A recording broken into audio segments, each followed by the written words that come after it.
तो current affairs के आज के अंक पे मैं आप सभी के लिए कुछ महत्वपूर्ण करंट अफेयर्स के विषय वस्तु और टॉपिक लेकर के आया हूं, जो कि आपके एग्जाम के दृष्टिकोण से मोस्ट इंपॉर्टेंट टॉपिक हैं। और आप देख रहे हैं पिछले काफी दिनों से हम लोग लगातार काफी सारे टॉपिक कर चुके हैं। अभी तक लगभग 150 टॉपिक आप सभी के कंप्लीट हो चुके हैं। आगे उसके आगे मैं लेकर के चल रहा हूं और अभी मान के चलिए कि 50 टॉपिक और आपके होंगे और ये टॉपिक मोस्ट इंपॉर्टेंट टॉपिक है। आप सभी भी इसके अलावा एक मंथली मैगजीन भी वो वार्षिकांक आ चुका होगा, उसको भी ले लीजिएगा। जो आगामी एग्जाम दे रहे हैं, एक वार्षिकांक मतलब जो एक साल का रहता है। बाकी मेरे मास्टर वीडियो 5 देखने लेटेस्ट, एक मास्टर वीडियो भी आपका जल्दी आ जाएगा। तो लेटेस्ट 5 मास्टर वीडियो देखने हैं। ये वाली क्लासेस सारी आप कर रहे हो, अभी इन सबको क्लब करके एक वीडियो बना दिया जाएगा, इंटायर वीडियो, तो वो आप एक बार जरूर देख लेना। इसी में उससे मैं फास्ट ट्रैक रिवीजन हो जाएगा, एग्जाम से पहले मैं उसको भी करवा दूंगा, दे दूंगा आप लोगों को, ठीक है। और बाकी कोई टेंशन नहीं लेनी है, बहुत अच्छे हैं, बहुत सिलेक्टिव टॉपिक है, बहुत इंपॉर्टेंट टॉपिक है, ठीक है। तो चलिए देखिए, जो यूनियन कैबिनेट है, आपकी केंद्रीय कैबिनेट है, उसके द्वारा इंडियन स्पेस पॉलिसी 2023 अप्रूव की गई है। क्या की गई है? अंतरिक्ष नीति 2023 हमारी अप्रूव हुई है। तो अंतरिक्ष कार्यक्रम के सुधारों को लेकर, अंतरिक्ष कार्यक्रम को और बेहतर करने के उद्देश्य से केंद्रीय मंत्रिमंडल के द्वारा सुरक्षा मामलों की जो समिति है केंद्रीय मंत्रिमंडल की, उसके द्वारा 6 अप्रैल को यह डिसीजन लिया गया है। 6 अप्रैल 2023 को क्या किया गया है? एक निर्णय लिया गया है, अंतरिक्ष नीति 2023 को मंजूरी दी गई है। क्या दी गई है? स्पेस पॉलिसी को मंजूरी दी गई है। तो अंतरिक्ष नीति 2023, ठीक है। अब अंतरिक्ष नीति 2023 में क्या क्या चीजें जोड़ने की प्रयास किया जा रहा है कि भाई इसमें क्या क्या कर दिया जाए, क्या क्या जोड़ दिया जाए। तो सबसे पहले देखिए, अब आपको पता है कि जिस तरीके से सभी क्षेत्रों में प्राइवेट सेक्टर को एंट्री मिल रही है, वैसे ही स्पेस पॉलिसी के तहत अब अंतरिक्ष क्षेत्र में भी निजी क्षेत्र आ जाएगा। प्राइवेट सेक्टर को एंट्री मिल रही है, निजी क्षेत्र का प्रवेश, प्राइवेट सेक्टर, इसका भी प्राइवेटाइजेशन किया जा रहा है कि भाई प्राइवेट सेक्टर यहां पर प्रवेश कर जाए। अच्छा, प्राइवेट सेक्टर प्रवेश करेगा तो और इस पॉलिसी को लागू करवाने के उद्देश्य से एक संस्था बनाई गई जिसका नाम है इन स्पेस। एक संस्था, जैसे एक तो इसरो है आपकी, लेकिन इसरो व्यस्त रहती है, इसरो के पास इतने सारे कमर्शियल उपग्रह हैं, उपग्रहों को भेजना होता है और बहुत सारे काम होते हैं। तो उसके लिए एक नई एजेंसी बनाई गई है, Indian national space promotion and authorisation Centre, ठीक है। इसका शॉर्टकट में नाम है आपका क्या है? In space. इसका फुल फॉर्म बता रहा हूं, लिख लो, Indian national space promotion and authorisation centre, in space, इसकी स्थापना की गई है, ठीक है। यह संस्था क्या करेगी? इस पॉलिसी को लागू करवाएगी और साथ साथ अब निजी क्षेत्र में जो एक नया स्कोप बढ़ रहा है उसको लेकर के, प्रमोशंस को लेकर के काम करेगी। तो यह भी दिमाग में रखना है आपको। क्लियर है? स्पष्ट है सभी को? सभी को क्लियर है? अब देखिए, जब से ये संस्था बनी है, इसमें लगभग अभी 200 से ज्यादा स्पेस से क्षेत्र जुड़े हुए जो स्टार्टअप हैं वो रजिस्टर्ड कर चुके हैं। मतलब कि प्राइवेट सेक्टर एंट्री करेगा तो आपको पता है कि फिर प्राइवेट सेक्टर को टाइम नहीं लगता है, प्राइवेट सेक्टर बहुत तेजी से इस तरीके की चीजों को एडॉप्ट करता है, ठीक है। अभी ये सारी चीजें अमेरिका वगैरह में देखने को मिलती थी, आपने देखा है जो एलन मस्क हैं, स्पेस एक्स रॉकेट वगैरह, तो यूरोप वगैरह यूरोपीय देशों में प्राइवेट सेक्टर को लेकर के था।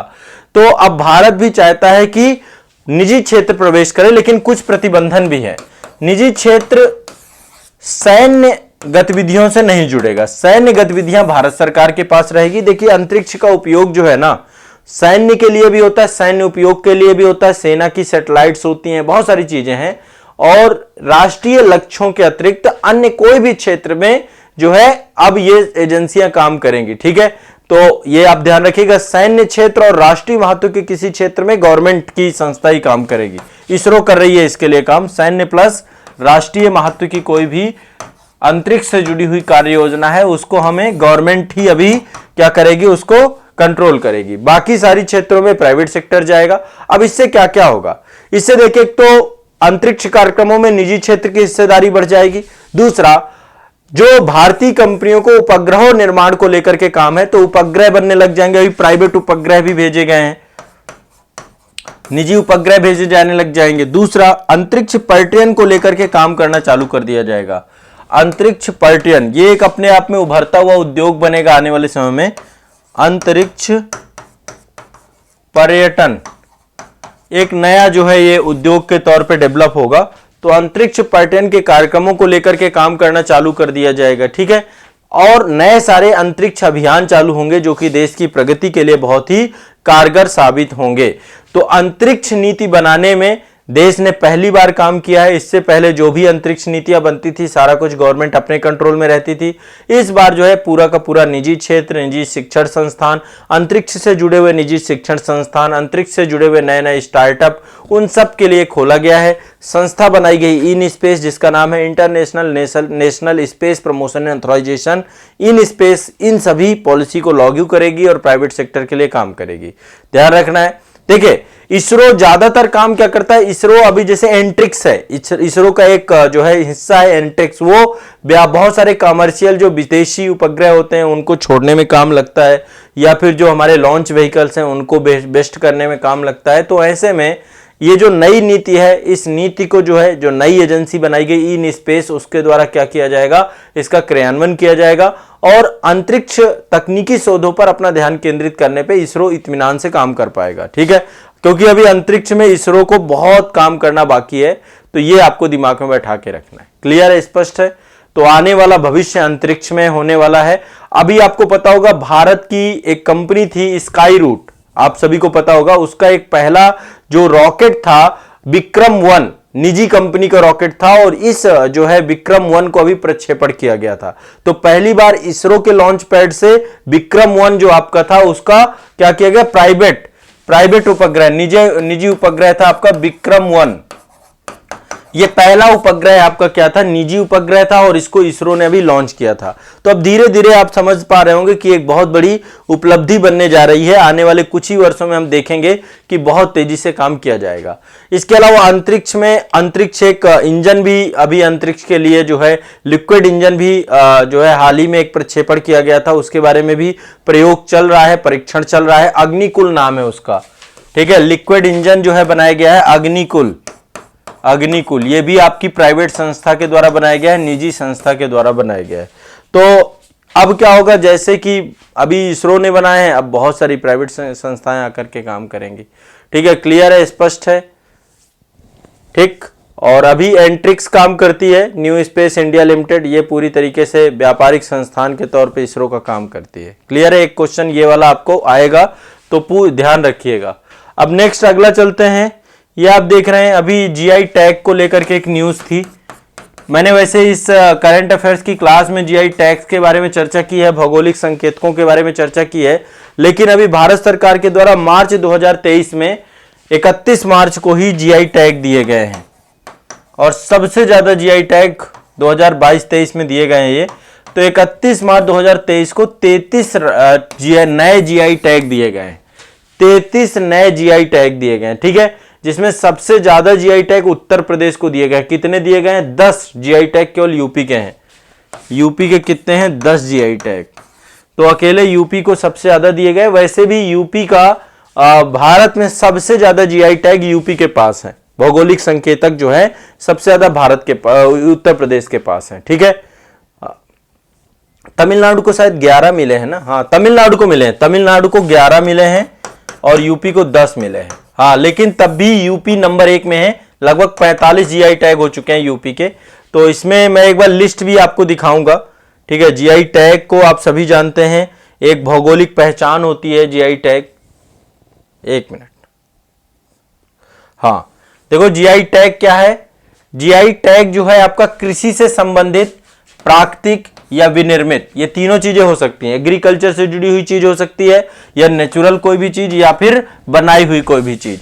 वस्तुओं के लिए प्रदान किया जाता है जिसमें कोई अनूठे गुण हो, ऐसे गुण वो कहीं और नहीं पाए जा रहे हो, ख्याति हो उसकी, मतलब वो प्रसिद्ध भी होनी चाहिए, और भौगोलिक उद्भव के कारण जुड़ी हुई हो, मतलब कि किसी स्थान से जुड़ी हुई हो, कोई पर्टिकुलर स्थान की विशेषताओं को लेकर के जुड़ी हुई हो, ठीक है।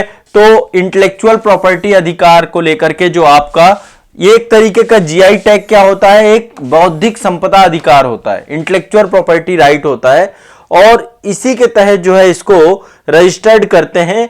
और इसके लिए देखिए अंतरराष्ट्रीय स्तर पर एक संस्था है, वर्ल्ड इंटेलेक्चुअल प्रॉपर्टी ऑर्गेनाइजेशन, विपो जिसे बोलते हैं हम लोग, वर्ल्ड इंटेलेक्चुअल प्रॉपर्टी ऑर्गेनाइजेशन, विपो, ठीक है। तो ये भी ध्यान रखना है, अंतरराष्ट्रीय स्तर पर ये क्या करती है, ज्योग्राफिकल इंडिकेशन का काम करती है, जीआई टैग देने का काम करती है। तो इसमें किसी भी उत्पाद को विशेष भौगोलिक पहचान दी जाती है विपो के द्वारा। तो जीआई टैग भारत में कौन देता है, वाणिज्य मंत्रालय के अंतर्गत एक डिपार्टमेंट बनाया गया है, department of industry promotion and international trade, ये एक संस्था बनाई गई। विश्व में कौन देता है, वर्ल्ड इंटेलेक्चुअल प्रॉपर्टी ऑर्गेनाइजेशन विपो, ठीक है। और भारत में वाणिज्य मंत्रालय के अंतर्गत है department of industry promotion and international trade, ठीक है। तो जीआई टैग के पंजीकरण को वस्तुओं को के भौगोलिक संकेतक पंजीकरण संरक्षण अधिनियम है, 1999 में यह अधिनियम बना था, इस अधिनियम के अंतर्गत ही आपके जीआई टैग दिए जाते हैं। अब जब एक बार किसी भी जो है किसी को भी जीआई टैग मिलता है तो 10 वर्ष के लिए वो मान्य होता है, 10 वर्ष के लिए पंजीकरण होता है, 10 वर्ष बाद फिर से पंजीकरण जरूरी होता है, अगेन पंजीकरण जरूरी होता है। तो अभी उत्तर प्रदेश को 10 मिले हैं, तमिलनाडु को 11 मिले हैं, जम्मू कश्मीर को 8 मिले हैं, एमपी, लद्दाख, बिहार, छत्तीसगढ़ को 1 मिले हैं। टोटल 33 उत्पादों को दिए गए हैं क्या है, जीआई टैग, ठीक है। अब देखिए यूपी के कौन कौन से, एक तो बनारस का पान है, ठीक है, जीआई टैग है। रामनगर का भाटा है, रामनगर में बैगन भाटा। मैं थोड़ा सा फास्ट आपको 33 के 33 याद करा देता हूं ताकि एक बार देख लेना, बस एक बार रफली देख लो, बहुत ज्यादा परेशान नहीं होना इसमें। देखो जीआई टैग क्या है, एक भौगोलिक संकेतक है और उत्तर प्रदेश में 10 मिले हैं इस बार और यूपी में सबसे ज्यादा है, ठीक है। जीआई टैग यूपी में सबसे ज्यादा है, ध्यान रखिएगा, सबसे ज्यादा है। सबसे पहला भारत में जीआई टैग मिला था दार्जिलिंग चाय को, किसको मिला था, दार्जिलिंग चाय को, पश्चिम बंगाल को। पहला, सबसे पहला किसको मिला है, दार्जिलिंग चाय, दार्जिलिंग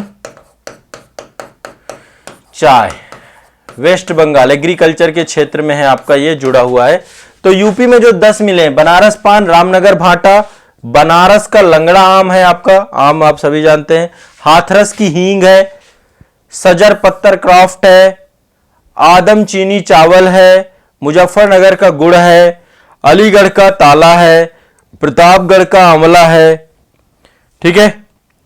इसके बाद बखीरा ब्रॉस वेयर है, नगीना में लकड़ी का शिल्प होता है, ठीक है। ये आपके टोटल 10 हैं, बनारस पान, रामनगर का भाटा, बनारस लंगड़ा आम, हाथरस हींग, सजर पत्थर क्राफ्ट, आदम चीनी चावल, मुजफ्फरनगर का गुड़, अलीगढ़ का ताला, प्रतापगढ़ का आंवला, बखीरा ब्रॉसवेयर, ठीक है, तांबे के जो बनते हैं आपके, और दूसरा आपका है नगीना के लकड़ी के शिल्प। नगीना जगह है आपकी, ये मुरादाबाद से आगे पड़ता है, ठीक है। नेक्स्ट है तमिलनाडु। तमिलनाडु में ये है आपका 11 मिले हैं तमिलनाडु को टोटल, मनप्पन राई मुरुक्कू, कुंबन पैनर अंगूर, मारतंड शहद, ऊटी वर्की।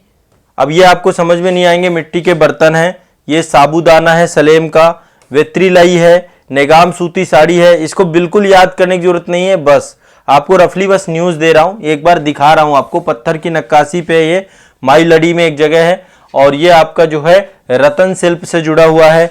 इसके बाद सोल बंधन वेत्रलई से जुड़ा हुआ है। इसके बाद लद्दाख में लकड़ी की नक्काशी है, एक आपका लद्दाख से है।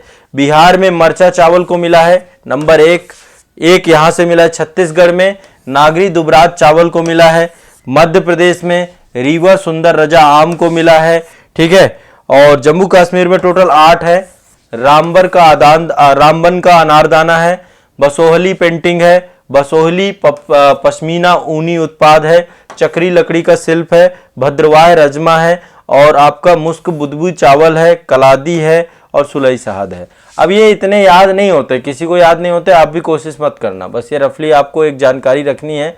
अब यहाँ पे कुछ फैक्ट हैं। पहला तो आपको बताया मैंने, पहला आपको मिला है दार्जिलिंग को, फर्स्ट है दार्जिलिंग को, याद रखिएगा। यूपी में टोटल सबसे ज्यादा है, जिनमें से 45 उत्पाद यूपी के पास है, 45 यूपी। भारत में सबसे ज्यादा जीआई टैग उत्तर प्रदेश के पास है, ठीक है। इनमें से केवल 20 आपके बनारस के, 20 जो है जीआई टैग बनारस क्षेत्र के पास है। आप सोच सकते हैं 20 बनारस के पास है, ठीक है, 20। तो ये आपका जो है जीआई टैग से जुड़ी हुई कुछ जानकारी थी। क्लियर है जीआई टैग के बारे में, स्पष्ट है सभी को, कोई दिक्कत तो नहीं है। बाकी इससे पहले की क्लास में मैंने जीआई टैग के बारे में आपको ऑलरेडी लिखवाया था, उसको एक बार आपको देख लेना है। क्लियर है, चलिए आगे चलते हैं। नेक्स्ट, एक विदेशी यात्रा हुई है आपके, जर्मनी के चांसलर भारत आए थे। इसको भी जानना जरूरी है क्योंकि देखो क्वेश्चन पूछता रहता है। और अंतर्राष्ट्रीय संबंध से जुड़े हुए टॉपिक में अभी तक मैंने 2-3 टॉपिक आपको बताए। एक तो ऑस्ट्रेलिया के पीएम आए थे भारत में, है ना, उसके बारे में हमारी चर्चा हुई थी। और जापान के भी आए थे, उनके बारे में भी चर्चा हुई थी। अब जर्मनी चांसलर, इनका नाम है ओलाफ शोल्ज। इनका नाम है ओलाफ शोल्ज।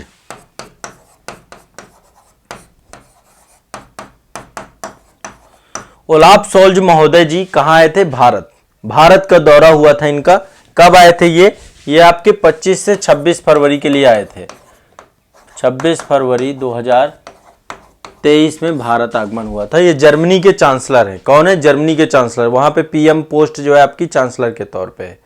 तो प्रधानमंत्री नरेंद्र मोदी जी के द्वारा बात हुई उनके साथ, प्रतिनिधि के स्तर की वार्ता हुई और बस अब वही सारी चीजें हैं। अब देखो जहां पे बस एक ही बात आती है कि नवाचार के क्षेत्र में काम करने के लिए, प्रौद्योगिकी के क्षेत्र में काम करने के लिए, तो एक विजन डॉक्यूमेंट आपका हस्ताक्षरित किया गया है प्रौद्योगिकी और उसको लेकर के।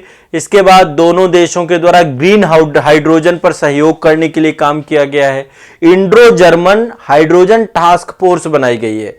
अब देखो ग्रीन हाइड्रोजन अल्टरनेटिव एनर्जी के तौर पे हाइड्रोजन पे काम किया जा रहा है, तो इसको लिए एक टास्क फोर्स बनाई गई है, Indo German green hydrogen task force. इसका गठन 2022 में वैसे किया गया था, तो इसको क्या किया गया है? अंतिम रूप दिया गया है। इसके अलावा Germany Indo Pacific ocean initiative में शामिल हो चुका है।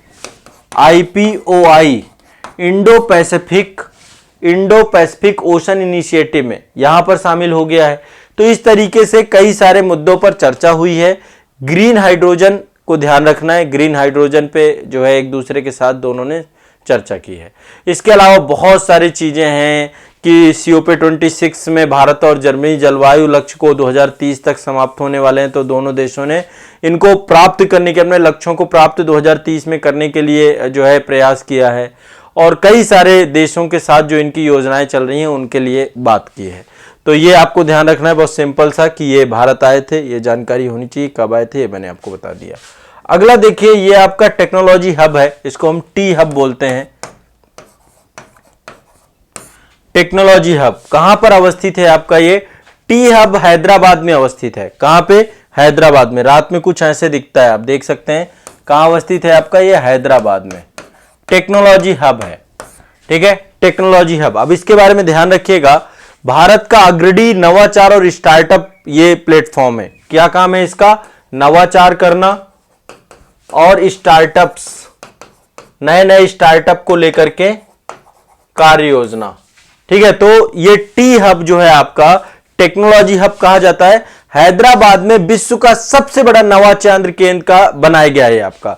ये हैदराबाद में बनाया गया विश्व का सबसे बड़ा नवाचार केंद्र है। कब बनाया गया है? 28 जून को, 28 जून 2022 को जो है इसका उद्घाटन हुआ था। ये दिमाग में रखना है। ठीक है, इसका फुल फॉर्म ये नवाचार केंद्र है। ठीक है, विश्व का सबसे बड़ा है, शायद पूछ ले, तो ये आपको ध्यान रखना है। ठीक है, इंक्यूबेटर संगठन टेक्नोलॉजी हब इसको बोलते हैं। टी हब जो है इसको बनाया गया, तो बिजनेस के क्षेत्र में नवाचार करना, इनोवेशन करना, इस सब के लिए काम किया जाएगा। जैसे ई वाहन, इलेक्ट्रिक व्हीकल को लेकर काम करना, मोबिलिटी को लेकर काम करना, हेल्थ टेक को लेकर के कैसे हेल्थ टेक पे काम किया जा सकता है, इंटरप्राइजेस टेक पे काम किया जा सकता है, आर्टिफिशियल इंटेलिजेंस पे काम किया जा सकता है। इन सब को लेकर टी हब जो है विश्व का सबसे बड़ा वैश्विक नवाचार केंद्र हैदराबाद में बनाया गया है। ठीक है, यह भी दिमाग में रखना है। क्लियर, स्पष्ट? देखिए वैसे तो देखा जाए पहले ये अभी नहीं बना है, 2015 में बना था, लेकिन अब इसको नवाचार केंद्र के तौर पे कन्वर्ट कर दिया गया है। पहले एक स्टार्टअप इंक्यूबेटर के तौर पे काम करता था, लेकिन अब वर्तमान में इसको वैश्विक नवाचार केंद्र के तौर पे एस्टेब्लिशमेंट करने का काम किया गया है। तो ये आपको ध्यान रखना है, टी हब आपका वैश्विक नवाचार केंद्र है। कहां पर है? हैदराबाद में, तेलंगाना में। हैदराबाद तेलंगाना में। ठीक है, इसके बाद अगला जो है फल्गु नदी के बारे में आप सभी जानते हैं। फल्गु नदी के किनारे बसा हुआ है गया। बहुत सारे लोग फल्गु नदी गया जाते हैं और गया अपने जो पितर होते हैं, पूर्वज होते हैं, उनकी अंतिम आंतरिक शांति के लिए, अंतिम शांति के लिए यहां पर जाकर के जो है गया में पिंड दान करते हैं। तो इसको मोक्ष की भूमि कहा जाता है। गया को क्या बोला जाता है? मोक्ष की भूमि। कहां है? बिहार में। यहां पर देश का सबसे बड़ा रबर डैम बनाया गया है। क्या बनाया गया है? Rubber dam. Rubber dam. देखो फल्गु नदी में वैसे भी बहुत ज्यादा पानी होता नहीं है, तो यहां पे पानी की उपस्थिति रह सके प्रॉपर, तो बिहार के मुख्यमंत्री नीतीश कुमार जी के द्वारा फल्गु पर इस डैम का उद्घाटन किया गया था 8 सितंबर 2022 को। 8 सितंबर 2022 को यह भारत का सबसे बड़ा रबर डैम बना है। नीचे आप देख सकते हैं शायद, ये है ना, भारत का सबसे बड़ा रबर डैम बनाया गया है यहां पर, ठीक है, ताकि जल की उपलब्धता हर समय पे उपस्थित रह सके इस नदी पर, ठीक है। तो डैम बनने के बाद जो है यहां पर जल का पानी जो है, चाहे वो देखो किसी भी रूप में हो, चाहे वर्षा के तौर पे हो या फिर पानी का संचय किया जा सके। तो अभी लगभग 10 फीट तक पानी इसमें जमा हो चुका है, और इससे जो लोग पिंडदान करने आ रहे हैं उनको आचमन के लिए कई बार जो है 2 फीट गड्ढा खोदना पड़ता था। अब ये डैम के बन जाने से अब उनको इसकी जरूरत नहीं पड़ेगी। और लगभग ये जो है एक बहुत इंपॉर्टेंट है कि जब से डैम बन गया है 2.5 किलोमीटर क्षेत्र तक गया में पानी क्या रहेगा? आपका रुका रहेगा, पानी यहां पर जमा रहेगा। तो ये भी आपको दिमाग में रखना है, ठीक है। तो इसमें रबर ट्यूब लगे हुए हैं, बहुत सारे 6 स्पैन लगे हुए हैं, और यहां पर जो है बड़े स्तर पर जो है फल्गु नदी में जल के प्रवाह को उसको संचालन किए, उसको एक तरीके से देखो बांध का काम क्या है? जल के प्रवाह को कंट्रोल करना, जल का भंडारण करना। तो एक तरीके से यहां पे कंट्रोल करने का काम रहेगा। आपको सिर्फ इतना याद रखना है कि भारत का सबसे बड़ा रबर डैम कहां पर बना है? फल्गु नदी पर, गया पर। गया और बिहार पर ये आपका बना है। बोध गया नहीं, गया, ठीक है। बोध गया अलग है, गया अलग है। इसको गया जी डैम के नाम से भी बोलते हैं, ठीक है। आधुनिक तकनीकी पर आधारित ये रबर डैम बनाया गया है, और ये आपको दिमाग में बैठाना है, ठीक। यहीं पर आपका विष्णुपद मंदिर है वहां पर, और यहीं पर आपका फल्गु नदी पर मोक्ष की भूमि, लोग पिंडदान के लिए जाते हैं। ये भी दिमाग में बैठा के रखना है। एक ये देखिए बहुत इंपॉर्टेंट है, लोथल में जो है राष्ट्रीय समुद्री विरासत परिषद बनाया गया है, नेशनल मैरीटाइम म्यूजियम बनाया गया। कहां पर? लोथल पे। लोथल पे, लोथल पे क्या बनाया गया है? राष्ट्रीय समुद्री विरासत परिषद, ठीक है। तो भारत की समुद्र समृद्ध विविध समुद्री विरासत को प्रदर्शित करने के उद्देश्य के लिए गुजरात में ऐतिहासिक स्थल लोथल के बारे में आप सब जानते हैं, इंडस वैली सिविलाइजेशन की साइट है ये, ठीक है। भोगवा नदी के किनारे है। किस नदी के किनारे है ये? भोगवा नदी के किनारे, ठीक है। भोगवा नदी के किनारे लोथल अवस्थित था, और ये एक डक यार्ड था। क्या था? बंदरगाह था आपका, बंदरगाह। सिंधु घाटी सभ्यता का एक बंदरगाह के तौर पे था। तो यहीं पर आपकी बनाया गया राष्ट्रीय समुद्री विरासत परिषद। क्या बनाया गया आपका? राष्ट्रीय समुद्री विरासत परिषद। तो अभी प्रधानमंत्री नरेंद्र मोदी जी के द्वारा इस परियोजना की आधारशिला रखी गई है। बंदरगाह और जलमार्ग मंत्रालय के अनुसार इस योजना को पूरा किया जाएगा, और भारतीय नौसेना जो है ये अभी उसका मतलब ये बन के तैयार होगा, अभी टाइम लगेगा। तो यहां पर जो है बड़े स्तर पे संग्रहालय भवन परिसर को डेवलप किया जाएगा। तो एक ये म्यूजियम बनाया गया है, कुछ इस तरीके से दिखेगा ये म्यूजियम अपने आप में। तो ये जो भारत की समुद्री विविधता है उसको इसको इसमें रहेगा। तो ये भी देखो बड़े स्तर पे एक तरीके से आपका टूरिज्म को विकास देगा। तो यहाँ पे सब कुछ होगा, एक जो है थिएटर होगा, बगीचा परिसर है ना। तो इस तरीके से इस पे लोथल शहर के बारे में भी काफी सारी चीजें मिलेंगी। समुद्री संस्थान भी यहाँ पे होगा, जिसको लेकर के जो है छात्रावास भी एक बनाया जाएगा, इको रिजॉर्ट बनाया जाएगा, समुद्री और नेवल थीम पार्क बनाया जाएगा, क्लाइमेट चेंज थीम पार्क बनाया जाएगा, एडवेंचर एज्यूमेंट पार्क बनाया जाएगा। तो काफी सारी चीजों को लेकर यहाँ पे बनाया जाएगा। और ये सागर माला परियोजना जो आपकी है, उस परियोजनाओं से जोड़ करके इस तरीके के विरासत स्थलों को बनाया जा रहा है, ताकि लोगों में क्या लिया जाए? जागरूकता लाई जा सके। तो समुद्री मैरीटाइम पार्क आपका कहां बन रहा है? लोथल में। लोथल कहां है आपका? गुजरात में है आपका। बहुत सारे लोगों को पता नहीं होगा, तो गुजरात में लोथल है, ठीक है। सिंधु घाटी सभ्यता की साइट है, गुजरात में अवस्थित है। चलिए, ये आप देखिए औरंगाबाद से जुड़ी हुई एक खबर है। महाराष्ट्र का औरंगाबाद है ये। औरंगाबाद कई जगहों पे यूपी में भी मिल जाएगा, लेकिन ये महाराष्ट्र वाला औरंगाबाद है। तो Aurangabad smart city development council limited है, ठीक है। अब आपको पता है शहरों को जो है टेक्नोलॉजी से जोड़ा जा रहा है। तो इस औरंगाबाद स्मार्ट सिटी के द्वारा जो है औरंगाबाद जो है स्मार्ट सिटी डेवलपमेंट काउंसिल के द्वारा औरंगाबाद को गूगल का जो एक प्लेटफॉर्म है आपका environmental insight explorer, environmental insight explorer, ठीक है, EIE। इसमें जो है पूरा यातायात का जितना भी डेटा है उस पूरे डेटा को प्रकाशित कर दिया गया है और इस प्रकार से डेटा प्रकाशित करने वाला यह देश का पहला शहर बन गया है, ठीक है, पहला स्मार्ट सिटी के तौर पे बन गया है। तो दिल्ली में एक समिट हुई थी, दिल्ली में एक कार्यक्रम हुआ था, उसके तहत औरंगाबाद ने यातायात डेटा था उसका पूरा का पूरा सार्वजनिक कर दिया है, पूरे के पूरे डेटा से। अब देखिए इससे क्या होगा, देखिए शहर में बहुत सारे जो उससे जुड़ी हुई प्रॉब्लम्स हैं, उन सभी प्रॉब्लम के समाधान को विकसित करने के लिए जो बहुत सारे अनुसंधान समूह हैं वो इसके साथ काम कर पाएंगे। इससे शहर में पर्यावरण में सुधार होगा, पर्यावरण के साथ साथ सोसाइटी में भी सुधार किया जाएगा। तो ये आपका एक जो है एक प्रोग्राम चालू किया गया गूगल के द्वारा, ठीक है, गूगल के द्वारा एक प्रोग्राम चालू किया गया रेस टू जीरो, और इसके तहत जो है ये पूरा का पूरा औरंगाबाद देश का पहला शहर बना है जो अपने पूरे यातायात डेटा को सार्वजनिक कर चुका है। तो आप लोग यदि लिखना चाहो तो लिखिए औरंगाबाद देश का पहला यातायात डेटा सार्वजनिक करने वाला, है ना, पहला शहर बना है गूगल के साथ, ठीक है, इतना आपको ध्यान में रखना है। तो 2 अगस्त 2022 को जो है डेटा प्रकाशित हो गया था आपका, और इसके माध्यम से बड़ी तेजी से जो है औरंगाबाद शहर में एनवायरनमेंट और यातायात को बेहतर बनाने के प्रयास किया जाएगा, ठीक है। इसके बाद जो है अभी मतलब टोटल 4 शहरों के लिए सुविधा दी गई थी, बेंगलुरु, चेन्नई, पुणे, औरंगाबाद। तो 4 शहरों में औरंगाबाद को पहले चुना गया है, और इससे जो है ट्रैफिक डेटा से गूगल जो है सार्वजनिक तौर पे इसको बताने के बाद अब जलवायु कार्य योजना पर काम किया जा सकता है। यूनाइटेड नेशन के भी इसमें मदद करेगा, ठीक है, यूनाइटेड नेशन के जो है बहुत सारे कार्यक्रम हैं जिससे ये जुड़ जाएगा आपका, ठीक है। तो ये आपको दिमाग में बैठना है, औरंगाबाद शहर आपका जो है सार्वजनिक डेटा करने वाला, यातायात डेटा इसने सार्वजनिक किया अपना, इससे जुड़ी हुई खबर आपकी ये हो गई। तो पहला आपका ये हो गया। दूसरा, लोथल में आपका राष्ट्रीय समुद्री विरासत, ये आपका म्यूजियम बना हुआ है। देश का सबसे पहला रबर डैम आपका फल्गु नदी पर बना हुआ है, गया बिहार पे, ठीक है। इसके बाद आपका ये टी हब है, टेक्नोलॉजी हब है आपका, ये कहाँ पर है, हैदराबाद में है। इसके बाद आपका जो है ये जर्मनी के चांसलर आए हुए थे, ओलाफ सोल्ज, ठीक है, इनके बारे में चर्चा हो गई।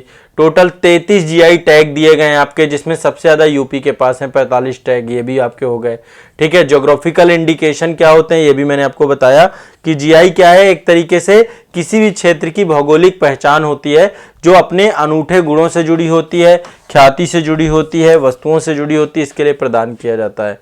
और ये आपको जो है जीआई टैग के बाद एक और न्यूज थी आपकी भारत का, यहाँ पे एक अंतरिक्ष नीति 2023 को लेकर के भी मैंने चर्चा कर ली। तो आज के करंट अफेयर्स में इतना ही रखेंगे, इतना ही टॉपिक रखेंगे। पुराना जितना पढ़ा है उसको रिवीजन जरूर करिएगा, और जो रिवीजन से भागेगा उसको देखिए फिर क्या फायदा होगा। रिवीजन भी साथ साथ करते जाना है, आधे 1 घंटे लगा के पुराने को भी याद करते जाना है, बस इतना करते चले जाओ, फिर कोई टेंशन नहीं है, फिर आपको करंट अफेयर्स से डर नहीं लगेगा, ठीक है।